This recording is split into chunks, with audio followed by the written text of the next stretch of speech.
Hola chicos, bueno, este va a ser su video de cómo hacer un análisis de varianza de dos vías. Lo primero que tenemos que ver es el marco teórico. El marco teórico nos va a indicar, como en varias ocasiones se ha dicho en clase, que vamos a utilizar la variación que hay en nuestros grupos para hacer este análisis.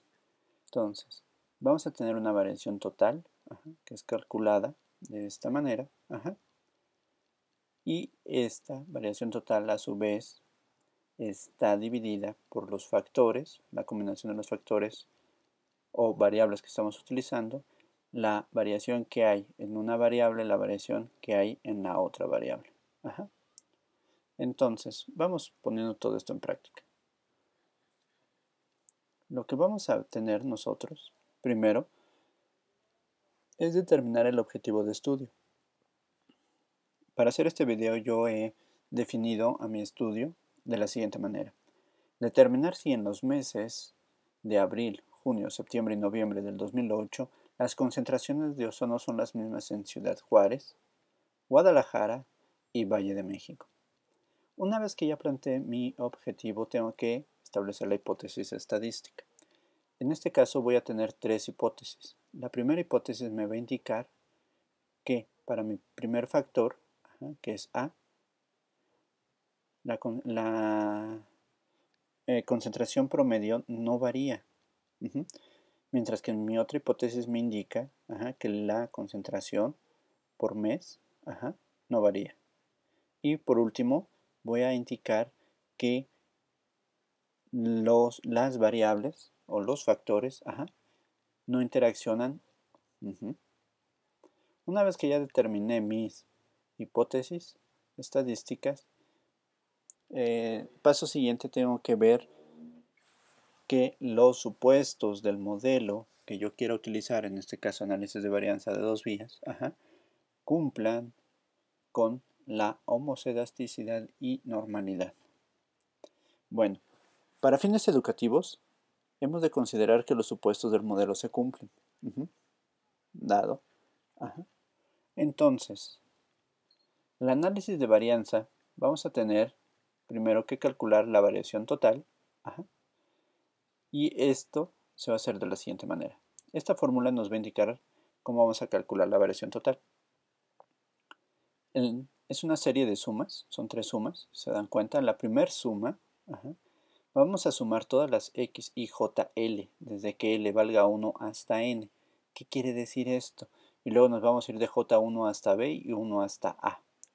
Bueno, vamos a primero definir que tenemos dos factores o dos variables. El factor a, que va a ser la localidad, el cual va a tener tres niveles. Para poder identificar los niveles vamos a utilizar a minúscula, y entonces vamos a tener tres niveles para la localidad a. Ahora bien, para el factor b o meses vamos a tener cuatro niveles. ¿Qué quiere decir esto? Tengo para la localidad Ciudad Juárez, Guadalajara y Valle de México. Eso quiere decir que cuando A es igual a 1, 1 es Ciudad Juárez. Cuando I es igual a 2, es Guadalajara. Y cuando es I igual a 3, a Valle de México. Ahora bien, cuando tengo que J es igual a 1, es abril. J es igual a 2, junio. 3, septiembre. 4, noviembre. Y cuando L es de 1 hasta N, yo tengo o he escogido los meses donde tienen 30 días. Entonces mi N es el número de réplicas que tengo para cada uno de mis datos. En este caso tengo 30. Entonces mi N vale 30. Entonces, para poder hacer esta suma, primero me indica que tengo que elevar al cuadrado los datos. ¿Qué quiere decir esto?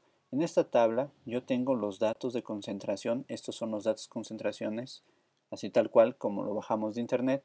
Y aquí está al cuadrado, si se dan cuenta. ¿Sí? Cada uno de estos me indica.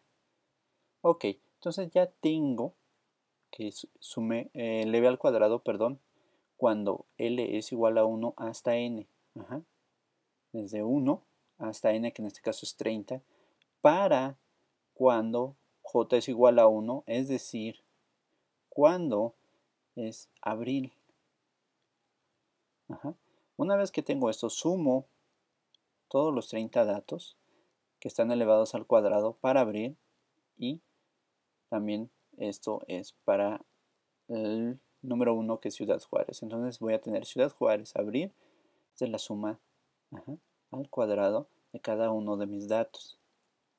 Ahora bien, cuando i es igual a 2, voy a tener para Guadalajara, supóngase 1, 30, ¿no? 1 sería abril otra vez y los 30 datos. Este sería el resultado. Si se dan cuenta, tengo que hacerlo primero para cuando i para todos los unos, para todos los Ciudad Juárez, para los 4 meses, la sumatoria de cada uno de esos datos al cuadrado. Después hago lo mismo para la siguiente localidad, que es Guadalajara, los meses correspondientes, y también para el Valle de México, los meses correspondientes.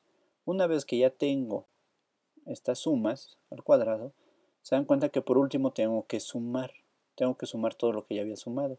Es decir, sumo todos los resultados que he calculado. Si se dan cuenta, pues nada más una vez suma. Y ahora me indica la fórmula que tengo que tener C y N. N es fácil de decir, chicos. N es mi número de datos totales, el cual es igual al número de niveles que tengo para el factor A, que es 3, número de niveles para el factor B, que es 4, y el número de niveles, y el número de réplicas que tengo para cada uno, que es 30. Entonces tengo que multiplicar 30 por 4 por 3, y eso es lo que me da el resultado, si se dan cuenta. Es 3 por 4 por 30, están por colores, y me dan los 360 datos que yo tengo. Y ese es mi valor de n. Ahora, tengo que calcular C para que yo pueda después calcular la suma de cuadrados totales. ¿C qué es? C es simple y sencillamente, chicos, que yo a todos los datos de concentración, todos los que yo tenga, los primero los sumo todos, voy a sumar todos estos y como resultado después lo voy a elevar al cuadrado. Si se dan cuenta, la fórmula me dice, esta tabla yo la he nombrado como todos, entonces me dice que la tabla todos para la concentración de ozono, lo sumo. Una vez que lo sumo, lo elevo al cuadrado, como indica la fórmula, y luego lo divido entre n. Y eso me da como resultado mi valor de C de esta constante. Se le llama constante porque no va a variar para la siguiente aplicación de fórmulas. Ok. Entonces, una vez que ya tengo C, una vez que he calculado toda esta suma, lo único que me hace falta es hacer la operación para tener la variación, la suma de cuadrados total. Entonces, tengo la suma como resultado menos el valor de C.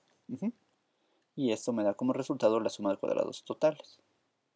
Una vez que ya lo he calculado, procedamos a hacer los cálculos de cómo se descompone en cada una de las partes dicha variación. Vamos a tener la combinación de los factores A y B, que le vamos a nombrar suma de cuadrados de las celdas. También la variación del factor A o de mi variable A, le vamos a llamar suma de cuadrados del factor A o A. Y también vamos a tener al factor B o la variable B con su suma de cuadrados en B. Esto lo vamos a ver en el siguiente video.